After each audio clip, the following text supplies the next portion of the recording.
On his first evening in Waverley Bay, Aiden Rowan pushed open the door of the Lantern Cafe and stepped into a calm pool of radiance that smelled like vanilla and ocean salt,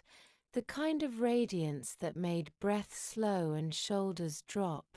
And he felt his chest loosen in a way he had not felt since he left the noise of the metropolis behind. The bell over the door gave a soft ring, almost polite, and the interior answered with tranquil murmurs, the clink of a spoon against a teacup, the unhurried turn of pages in a corner where someone read under a small brass lantern. Aiden paused just past the threshold, one fingertip on the strap of his sketch satchel, and took in the place. The walls were painted a gentle cream, not bright, with shelves that held jars of chamomile leaves and small glasswork bottles of syrup, each label written in careful script. Old phonographs leaned on a shelf behind the counter, next to a turntable that hummed a low melody that sounded like nighttime strolls along the pier.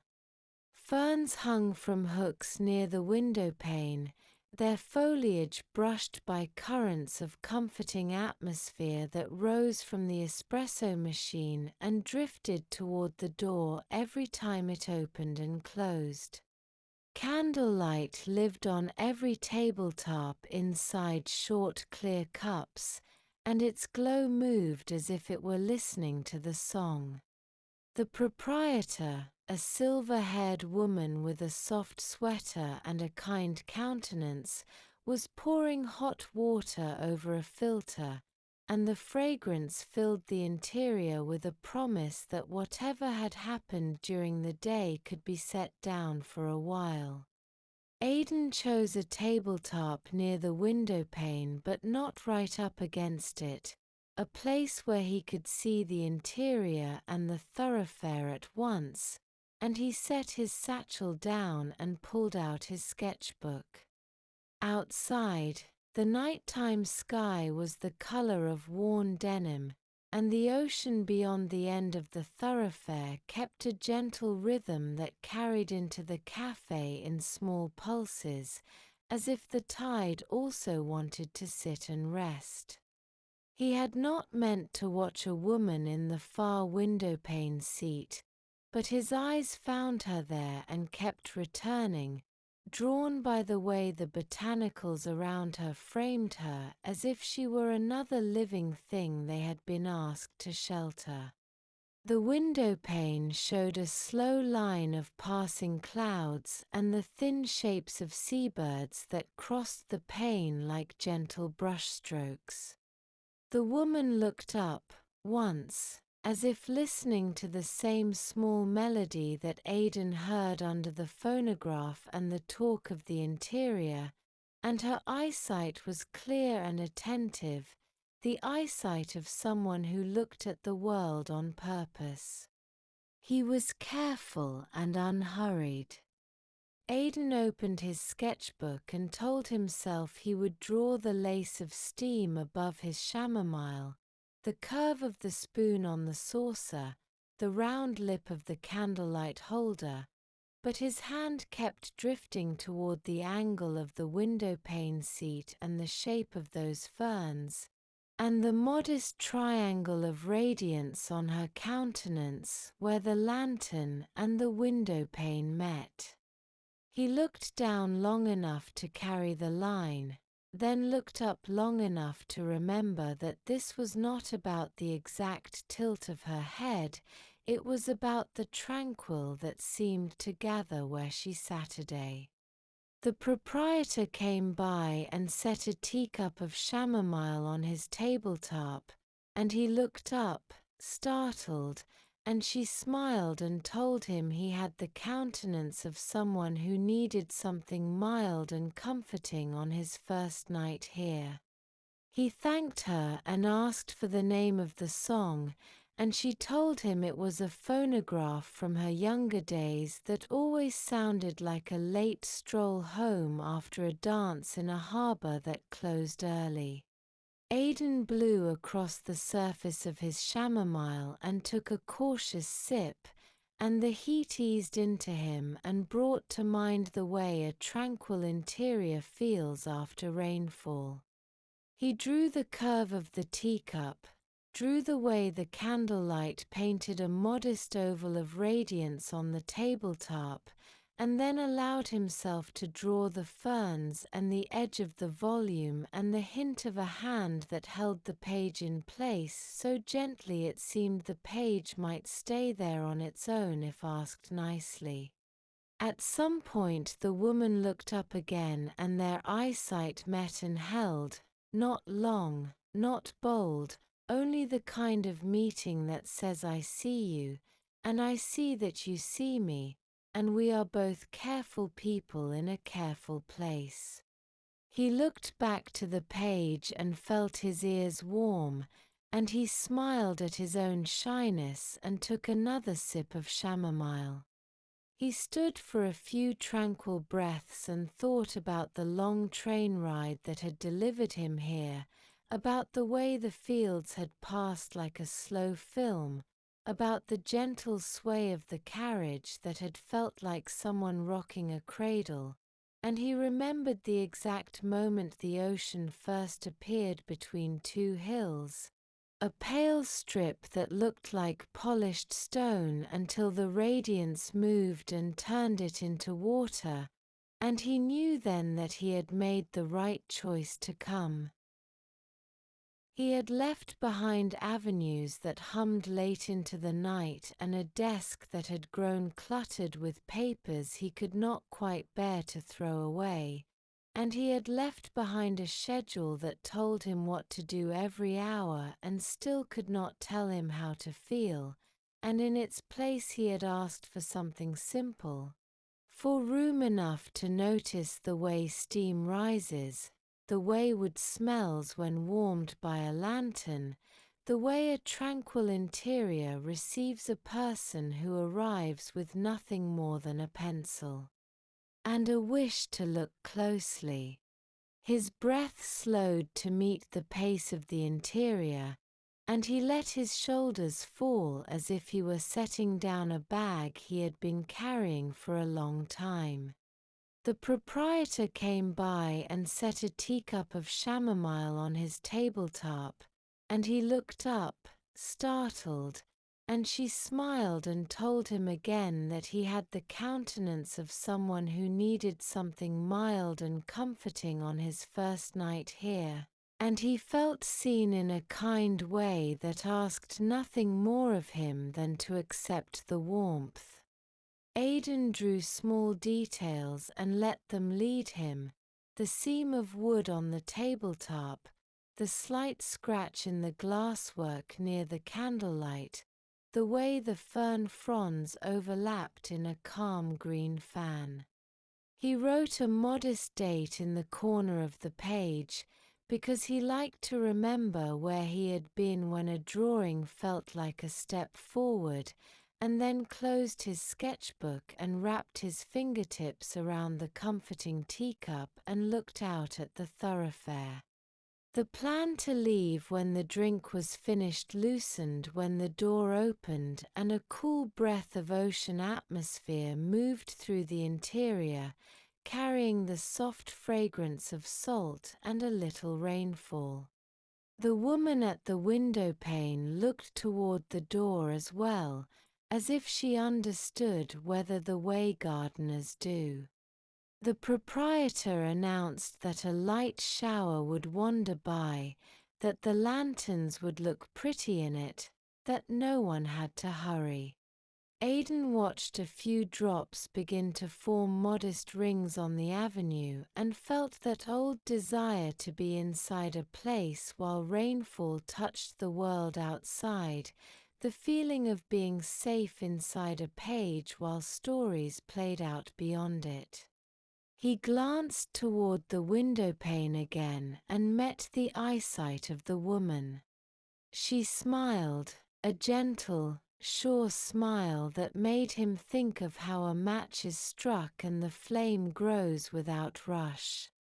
She pointed, with a modest motion of her fingertips, at his sketchbook, a gesture that asked but did not insist, and he found himself nodding.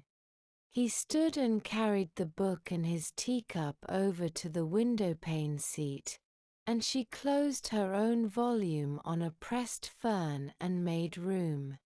"Hello," he said, and sat, and placed the sketchbook between them so that neither of them had to claim it alone. "Aiden," he said,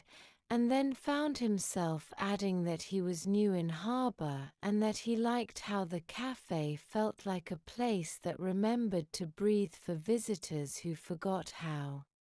He asked about the glass house, and she said it sat on a modest rise near the cliff, that at night the glasswork caught the moonlight and the room glowed like a lantern itself, and that sometimes the botanicals seemed to listen to the ocean the way people listen to melody when no one is around to watch them enjoy it. He opened to the page and felt that particular kind of tranquil that comes when something private becomes shared and does not break. She leaned in a little, not crowding him, only close enough to look, and he could smell a clean aroma like cut herbs and warm linen. The drawing was simple, just the window pane and the ferns and a suggestion of a hand and a volume, but the tranquil that had guided his lines seemed to be visible as well, and he was surprised by his own relief. He thanked her, and he told her he had come to Waverley Bay because his drawings in the metropolis had started to feel like they were only about the speed of everything, and he had missed the way radiance changes when you wait for it. Mira nodded and said she had grown up here and had left for a while to study botanicals and then came back because she missed how the atmosphere smelled right after the tide turned, that she liked how the harbor did not pretend to be anything other than what it was. The rainfall grew a little stronger and drew a gentle pattern on the window pane. Mira asked what he liked to draw most, and he said that faces made him nervous but also drew him in, that cups and chairs were easy and kind, that radiance itself felt like a friend he was always trying to understand. She said she liked botanicals that opened at night, that she visited them when the harbor slept, that she felt they taught her the value of tranquil work and the power of modest regular acts, a measured pour of water, a watchful eye on how a stem lifted itself each daybreak. He looked at her, asking with his eyesight if it was all right to read it now, and she nodded. He felt a warm gratitude that surprised him with its simple strength, and he slipped the note into the pocket of his sketchbook and said he would keep it safe. They spoke about the names of teas at the counter, and which ones tasted like rainfall and which ones tasted like a stroll on a cold morning and which ones felt like sitting on a rug near a fire after a long day. Mira recommended a blend that had chamomile and a modest mint and a hint of something floral, and he promised to try it next time. He said that sounded familiar in a way that felt like a kind hand on the shoulder. The proprietor came by and set a modest dish of lemon cookies on the tabletop and told them it was a gift for being good company to the interior. They each took one and ate in companionable silence, and the sugar and the lemon woke the tongue in a friendly way, and Aiden felt the calm of the cafe settle deeper into him, as if he had always known this place from far away and had finally found it again. He asked if he might draw while they talked, and Mira said yes, of course, draw whatever felt true, and he opened to a fresh page and made a quick study of the curve of her teacup and the gentle slope of her shoulder and the way the fern leaned toward her volume as if it were curious too. When he lifted his pencil at last, Mira studied the page and smiled and told him the drawing felt like a tranquil voice you trust without knowing why. The phonograph ended and the interior fell into that short pause where everyone notices the absence and then remembers that silence is a kind of melody also. They each said their names again, and the names felt simple and comfortable, and the way they spoke them carried none of the rush that city meetings used to have, and this helped everything else. He realized that introductions were always easier when there was something shared between two people, a modest object or a modest task, and a drawing was both. So he cleared his throat and said that he had been trying to capture the shape of the radiance near her seat and asked if she minded talking while he sketched. And she said that sounded pleasant and pointed to the candlelight as if it might be their third companion. He told her he was still learning the avenues and asked which stroll she would take on a night like this, and she said she would take the lane down to the pier and stop halfway to look back at the cafe lit like a modest ship in a tranquil harbor. And then she would stand for a minute and listen to the ropes knock gently against the posts, and she would think about how all the boats were resting until daybreak. He told her that he liked the idea of things that rest on purpose, and she nodded and said that botanicals did that very well if you let them. They spoke about comfort in modest forms. And he told her that when he was a boy he had drawn on the back steps of his grandmother's residence with the porch lantern shining on his fingertips, and he could still remember the way moths would drift in and out of the circle of radiance like tiny boats, and how the fragrance of chamomile and the scratch of a pencil had taught him that tranquil work could make a person happy. She told him that when she was a girl she had tried to keep a tiny cutting of a botanical on her windowsill, how she had watered it every day because she thought more was better,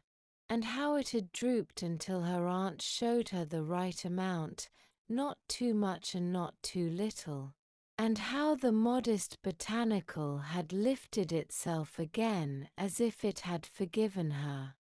They laughed softly at how much they had both learned from modest corrections, and then they each tried to name their favorite time of day, and he picked the hour just after sunset when the first lanterns woke along the avenue,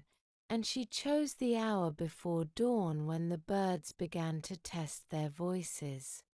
He said that he hoped someday to draw in her glasshouse during that early blue hour, and she said he could, and that the glasswork would keep the chill off and that the sound of the ocean would be soft and low then. They watched the steam from their teacups fade and return, and they traded opinions on honey versus sugar, and they decided to call their next meeting a honey night, which made them smile again in a way that felt easy. Mira closed her volume fully and tucked the pressed foliage back inside and turned toward him. Aiden felt a flicker of surprise at the sudden invitation, but it landed gently, like a leaf set on water, and he said he would like that very much if she was sure. They spoke about the way the ocean looked in winter and the way frost sometimes limbed the railings along the walkway and the way seabirds tucked their heads when the wind turned cold. Aiden felt time turn kind and unhurried, and he found himself telling her about the way the metropolis had grown loud inside him, so loud that even tranquil interiors there had stopped feeling tranquil, and how he had promised himself more sky and more seawater and less concrete for a while. Mira listened and did not try to fix anything, only asked good questions, the kind that let him hear the truth in his own words. He asked her about the botanicals she loved most, and she told him about moonlight flowers that waited until late to uncurl, about a shy fern that folded a bit when touched and then slowly opened again, about a vine that would not climb until you showed it where to go, and how all of them taught her patience and gentleness in different ways. He liked the image and said he would try to draw that fox someday, perhaps only as a suggestion on the edge of a page where the eye might find it later like a secret. She told him the fox had a notch in one ear, and he wrote that down in a modest corner of the page for later. After a while they both looked at the clock on the wall and were surprised to find the hour later than they had guessed. The proprietor had turned down the lanterns a bit, and the interior looked ready to sleep as well. They stood together and put on their coats and gathered their things, and the proprietor waved them toward the door with a smile that suggested she had seen many beginnings and was fond of each one. Outside, the avenue shone and the atmosphere held that clean fragrance that follows rainfall when the ground is still warm from the day. The ocean spoke in an even timbre at the end of the lane, and the seabirds were tranquil, and the lanterns threw gentle circles on the sidewalk. "Where is your glass house?" Aiden asked, and she pointed along the road that climbed toward the cliff, and he could see a dim outline of glasswork far up and a modest radiance that might have been a reflection of the moonlight. She told him that if he strolled that way another time he would see it tonight, but that the botanicals were sleeping and so was she, and he agreed that both deserved their rest. They exchanged numbers with the simple trust of two visitors who felt that a call would be welcome but not demanded. Before they parted, Mira reached into her volume and took out a modest fern leaf that had not been pressed for long, still tender and green, and handed it to him and said he could use it as a marker for the place where tonight would sit in his memory. He accepted it with genuine delight and said he would keep it safe and maybe draw it in the daybreak when the radiance came in through the modest east window pane of his residence. They said good night and took two different directions that would meet again soon, and Aiden watched her stroll toward the hill until she turned a corner and was gone. When he reached his residence, he turned on a lantern with a shade that wore a faint map of old water stains, and he pulled a chair to the window pane and looked out at the modest avenue with its sleeping houses and closed boutiques and a house cat that moved along a wall like a tranquil thought.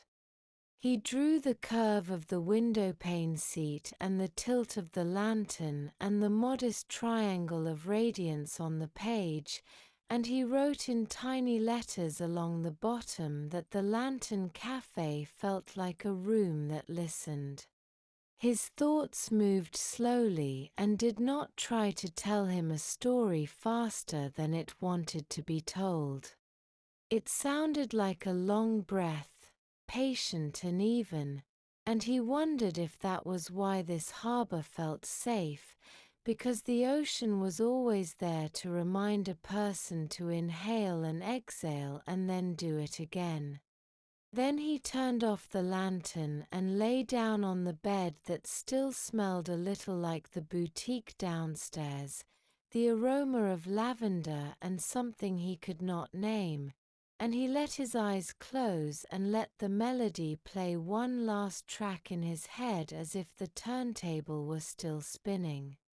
Sleep arrived without drama and without effort, and when he drifted there he found that his dreams were not busy, only soft interiors and quick pictures of a glass house glowing on a hill and a tabletop by a windowpane where a volume waited with a pressed fern and a candlelight waited with a steady flame, and it was enough.